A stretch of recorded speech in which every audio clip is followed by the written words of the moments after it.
नमस्कार मित्रांनो, शाहरुख खान आणि सिद्धार्थ आनंदचा एक फोटो सोशल मीडियावर व्हायरल होत आहे। आयपीएलच्या एका मॅचमध्ये सिद्धार्थ शाहरुख सोबत दिसला होता। हा फोटो पाहिल्यानंतर चाहत्यांना विश्वास आहे की पठाण 2 ची झलक आहे, कारण जवान चित्रपटाआधी सुद्धा असेच दृश्य पाहायला मिळाले होते। जवानपूर्वी शाहरुख आणि ॲटली यांच्यात आयपीएल मॅचमध्ये असाच एक सीन दिसला होता, तोही तेव्हा जेव्हा जवान चित्रपट घोषित झाला नव्हता। अशा परिस्थितीत जेव्हा हे दोघे सार्वजनिक ठिकाणी स्पॉट झाले तेव्हा दोघेही एकत्र येणार असा अंदाज चाहत्यांनी लावला होता। ते नंतर खरे ठरले। आता सिद्धार्थ आनंदचे पठाण 2 सोबतचे कनेक्शनही पाहायला मिळत आहे। यानंतर बघूया पुढील अपडेट। मनोज वाजपेयी आणि प्राची देसाई यांचा सायलेन्स 2 चित्रपट झी5 वर प्रदर्शित झाला आहे। हा चित्रपट प्रेक्षकांना खूप आवडला आहे। दोन्ही स्टारकास्ट सध्या प्रमोशन करताना दिसत आहेत। अलीकडेच मनोज आणि प्राची कॉमेडियन भारती आणि हर्ष सोबत स्पॉट झाले होते, जिथे हर्ष लोकांना सायलेन्स 2 पाहण्याची मागणी करताना दिसत होता।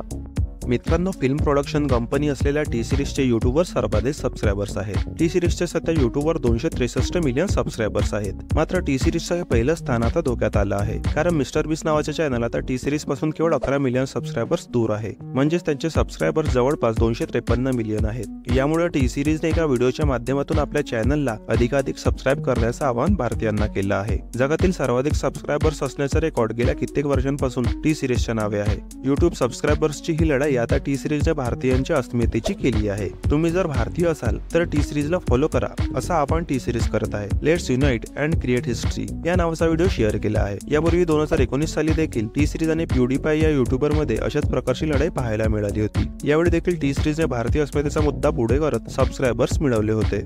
यानंतर बघूया पुढील अपडेट। शिल्पा शेट्टी आणि तिचा पती राज कुंद्रा यांना नुकताच ईडीचा मोठा धक्का बसला आहे। बिटकॉइन रजिस्ट्री घोटाळ्या प्रकरणी ईडीने शिल्पा शेट्टीच्या पतीची एकूण 97.7 कोटी रुपयांची मालमत्ता जप्त केली आहे। आता शिल्पा शेट्टीचा पती राज कुंद्राने सोशल मीडियावर पोस्ट शेअर केली आहे। राजने पोस्टमध्ये लिहिले, जेव्हा तुमचा अपमान होतो आणि तुम्ही शांत राहायला शिकता तेव्हा ही सुद्धा एक वेगळीच वाढ आहे। मित्रांनो, नुकतेच परिणीती चोप्रा बॉलिवूडमधील कॅम्पबाजीवर बोलली आहे। बॉलिवूड हंगामाला दिलेल्या मुलाखतीत परिणीतीने तिच्या करिअरमधील कमी संधींमध्ये चुकीच्या निर्णयांमुळे योग्य भूमिका न मिळाल्याबद्दल सांगितले। ती म्हणाली, मी बॉलिवूडच्या पार्ट्या रात्रीच्या जेवणासाठी जात नाही, जिथे काम किंवा भूमिका मिळण्याच्या शक्यतांवर चर्चा केली जाते। मला काम देण्यासाठी दिग्दर्शक आणि निर्मात्यांनी बोलवावे, कारण मी खूप मेहनत केली आहे आणि ते करायलाही तयार आहे। मला 10 वर्षांपूर्वी इश्क जादी या चित्रपटासाठी राष्ट्रीय पुरस्कार मिळाला होता। मी अजूनही तशीच अभिनेत्री आहे।